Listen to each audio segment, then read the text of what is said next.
Cô nó cô thì ót tuần gì nó sẽ của yon đầu cả nó. Xin chào cháu á, cứ đi mà. Chị bông con xin chào cháu mới nhận lên là muốn à. Đầu sư, ót em mình đầu sư. Đầu sư nè. Cho chú đây cho đây bông. Chú cha anh đây rồi. Kéo cho nó vượt qua trên này. Nhưng mà từ từ nhá. Từ từ nhá, nó gọi. Ô, đầu kia nó có biết bỏ nó nữa, tao chấp nó nữa. Ô, nhỏ ký luôn nó có biết bỏ nó. Cú đà là thế lo. Cú già thế lo, khảo cú là. Ngáp cả một bé à.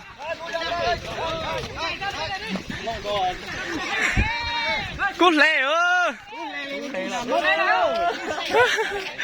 Cảm ơn tụi của cái khó chưa. Ôi yo, cú thoát lẹ mà. Chỉ thấy nhanh như hết tông theo. Ô, điếc hỏi kịp tiêu. Nhỏ tế nó. Ôi yo, chụt tao chấp là. Chết chết rồi nè. Anh nói dài. Tôi bé chết tiền mà. Chết.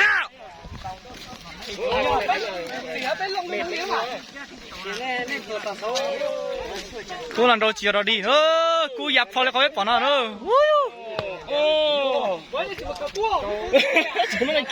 Khả cú mà, cú khả. Ôi yo. Trời ơi. Đại tắm mẹ ơ. Ôi yo. Hai chập lần rồi. À chỗ đó. Nhân trung. Chúng ta tiến đi. Nếu như mà e thì y nữa cho nào. Ê chập lần rồi, cú nó nè, toàn giống sai à, cú nó không nó nữa. Cú nó đâu hai chập lần không nó nữa. Ô, đồ ký tên mẹ ơ. Sao cái kia. Ôi yo, xin đàn đồng nó có tệ, cú tệ con lại có biết bỏ nó nữa.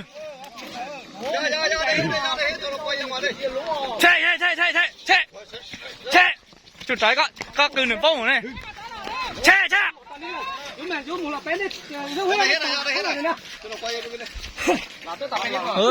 Có tệ cú tệ con này. Chạy. Mày rồi, giờ chị tá. Chạy. Ôi ơi. Chạy.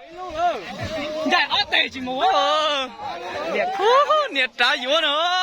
Hai chập lần không nào. Ôi ơi. Chuẩn bị à? Nó cái ta chỉ là tao đi tá đây. Bé tốt bé à. Ô, song sạt kia lấy khó bên nào.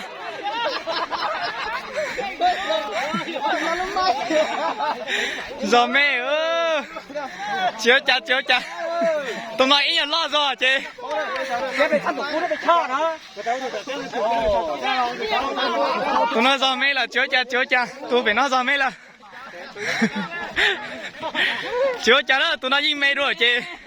Nhưng mẹ đừng lo chị lên lo sư. Lúc giờ thì chị tao. Vô cái bên trong lòng à. Bên trong lòng đánh vô đâu. Con này biết hay lên đó.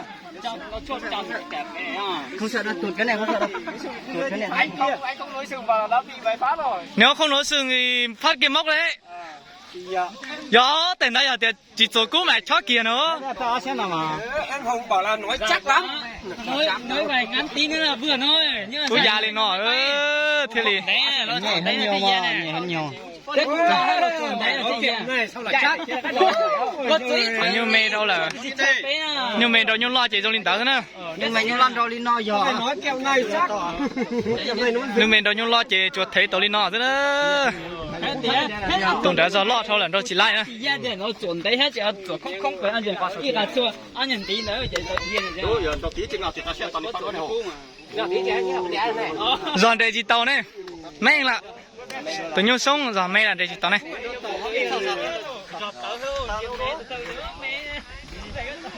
Chưa chả nó giờ tụi nó in lo dòng gì chị. Chắc chắn đó bây giờ xin đầu số lên nó sẽ phụ trợ lực của tuần gì lịch trả bên mà cho các tua sai đổi na.